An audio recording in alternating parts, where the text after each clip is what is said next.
chez l'enfant. Le vécu chez l'enfant des relations du couple parental,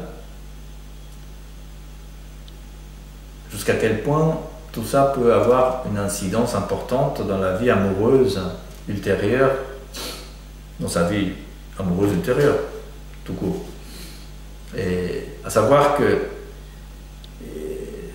il y a plusieurs vecteurs, n'est-ce pas, dans la surdétermination d'une psychopathologie ou dans la construction de personnalité. Il y a toute l'histoire qui vient, n'est-ce pas, en cascade, parfois sur plusieurs générations, du côté maternel, du côté paternel, n'est-ce pas, avec plein d'éléments qui peuvent être choisis, fixés, trop fixés, quelques gouttes, n'est-ce pas, de l'histoire intergénérationnelle qui est venue s'installer dans la relation entre ses parents et elle. Mais il y a aussi un autre vecteur, donc à part ces deux vecteurs-là du père et de la mère, il y a aussi des vecteurs qui est la relation de l'enfant avec le couple parental. Et donc on peut se demander jusqu'à quel point l'absence de bons souvenirs concernant le bonheur conjugal du couple, n'est-ce pas, des parents, ou au contraire, la présence trop affirmée des souvenirs très négatifs, dramatiques, violents, parfois tragiques, parfois, n'est-ce pas, du couple des parents, ou du divorce, ou des disputes, etc., jusqu'à quel point ça influence le développement d'un amour problématique à l'âge adulte, n'est-ce pas? Et oui. Et on voit que la jeune Mine, tout au long de son histoire, on voit que sa manœuvre tente d'humilier son mari en allant avec d'autres hommes. Parce qu'elle le considère comme étant un homme incompétent dans les affaires de désir et d'amour. Donc, elle va à la recherche des trottoirs, des caniveaux, des rôdeurs, des voyous, des wicked boys, n'est-ce pas? Ce qui est curieux aujourd'hui, qu'on voit des jeunes femmes, n'est-ce pas, qui sont, disons, libérées, ou qui travaillent, qui s'épanouissent dans le travail, dans la vie sociale, amicale, qui sont indépendantes, mais en contrepartie peuvent être dépendantes non pas des jeunes, des garçons bien. Non, il ne faut pas que ce soit des garçons bien, il faut que ce soit des bad boys, il faut que ce soit des garçons qui les fassent souffrir. Et donc, Mine, elle est un peu comme ça, mais bien avant notre époque. Et elle est comment? Effrontée, naïve, langoureuse, passionnée, oisive, mais très fière, intrigante, extravagante, et aussi colérique et brutale. C'est-à-dire monstrueuse, mais monstrueuse seulement dans les relations avec l'autre sexe. Au fond, on peut dire que Mine cherche un maître qui puisse enfin la sauver. Un maître qui, sans avoir l'air, ressemble au père perdu si tôt. C'est-à-dire un homme qui puisse venir résoudre le problème de la déception du père. Voilà. Donc, comme Mine, n'est-ce pas, c'est-à-dire que la position de Mine, juste pour terminer sur Mine, sur l'ingénue libertine de Colette, sa position fantasmatique est de faire croire qu'elle a servi des jouets consentants, des poupées vicieuses, dit Colette, puis épouvantées, puis brutalisées, à plusieurs misérables. Voilà l'histoire qu'elle se raconte et qu'elle vit plus ou moins, parce qu'elle va chercher la nuit des situations comme ça. Et donc, comme mine, Eugénie a ses fantasmes aussi des prostitutions. C'est-à-dire que Eugénie, elle se considère hypersensible à la chair, menée par le sexuel.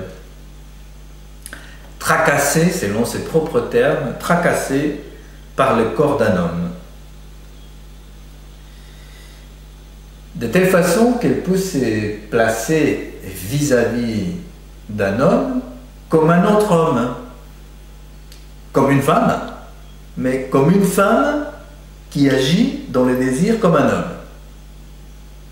Elle peut être une femme, elle est une femme, mais une femme particulière, non dans le désir, une femme qui, dans le désir, agit comme un homme, ou en partie comme un homme. C'est-à-dire qu'elle instaure, qu'elle exprime un clair désir sexuel actif. C'est elle qui dévance le désir. C'est elle qui désire. Selon ces termes, c'est que le gouffre, la bouche qui avale, soit de son côté.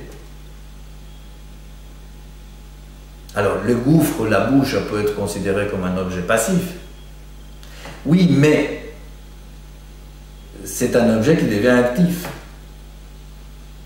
C'est lui qui va avaler, c'est lui qui va prendre.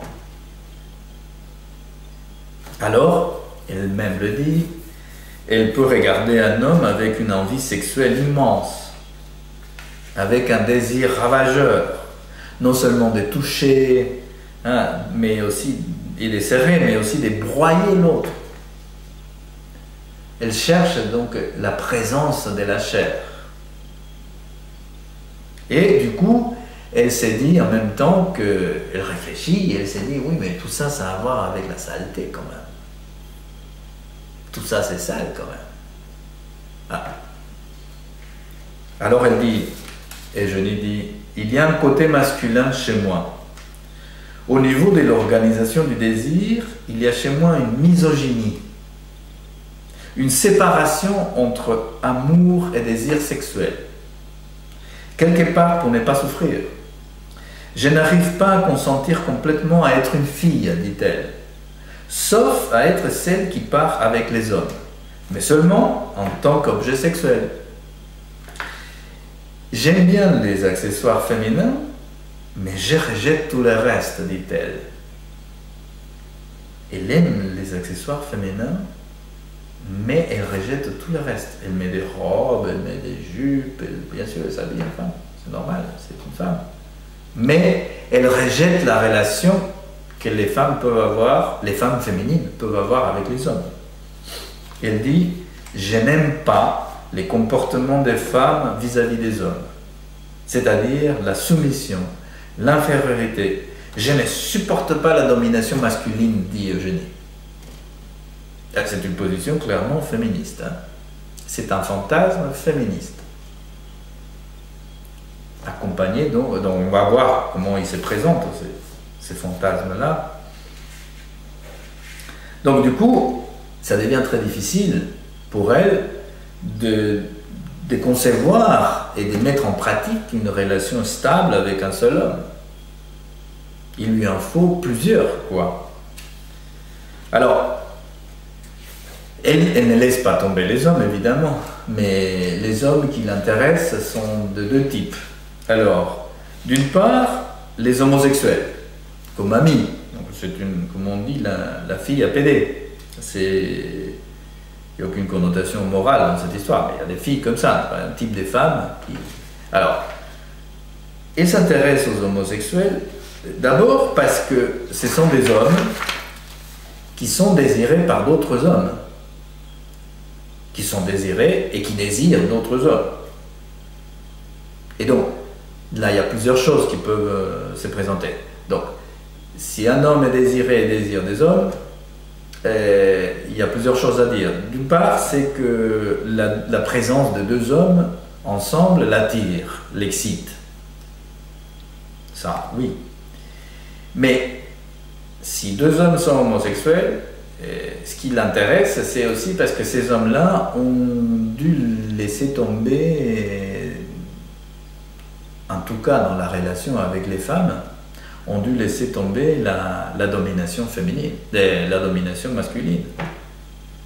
Donc, il y a ça. Et puis aussi parce que avec eux, avec les homosexuels, ils ne risquent pas d'abandon, puisqu'il n'y a pas d'affaire, il n'y a pas d'enjeu vraiment sexuel.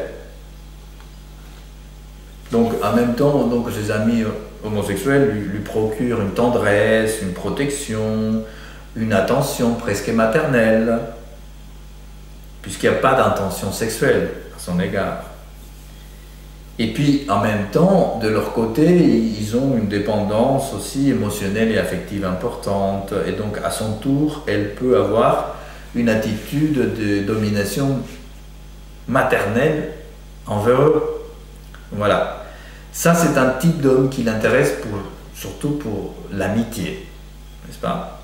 Mais d'autre part, il y a les hétérosexuels. Donc là, c'est les hommes hétérosexuels, là, c'est pour les hommes en tant qu'objet sexuel, mais pas n'importe lequel. Il faut que ce soit des hommes qui sont séducteurs, qui possèdent des clairs attributs virils, bien sûr, comme le port d'un uniforme, mais ça peut être aussi des hommes qui ont une certaine position de faute morale dans leur relation avec les femmes. Par exemple, des hommes mariés, ou des hommes beaucoup plus âgés qu'elles, des hommes qui auraient la valeur, n'est-ce pas, d'occuper une place où ils pourraient avoir dans la relation avec les femmes et dans la relation avec elles, une faute morale. Alors elle va chercher à séduire ces hommes-là, en se prêtant en tant qu'objet sexuel d'évaluer, mais pour les conduire progressivement à une sorte de féminisation, une sorte d'impuissance symbolique, une sorte d'annulation, une sorte de neutralisation. Parce que dans la relation amoureuse, ce qu'elle va chercher, c'est un compagnon de jeu, dit-elle. C'est-à-dire un complice pour ces rapports de force et de rivalité. Elle va, selon ces termes, elle va vouloir, avec ces hommes-là, avec qui elle rentre en relation de couple, jouer au chat et à la souris, faire des bras de fer, tisser un lien empli de disputes, de ruptures, de réconciliations passionnelles, pour se trahir, se tromper mutuellement, souffrir non seulement de l'absence, mais aussi de la présence parfois insoutenable, insupportable, etc.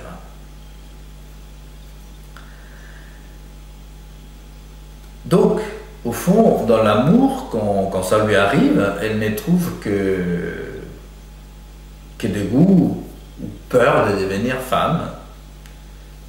C'est-à-dire que, selon ses propres termes, c'est peur de devenir soumise. Pour elle, soit on est une femme féministe, soit on est une femme non féministe, et à ce moment-là, on est une femme soumise. Elle considère... Voilà. Mais ces fantasmes de l'éternel célibataire est très présent de nos jours. Il y a plein de femmes comme ça qui idéalisent aussi bien qu'elles méprisent l'amour. Les deux. Elles méprisent, ont une phobie de l'amour et en même temps ils idéalisent et cherchent l'amour. Et qui deviennent hyper dépendantes du sexuel. Et ça, c'est plutôt chez des femmes qui ont aujourd'hui, en 2012, moins de 35-40 ans.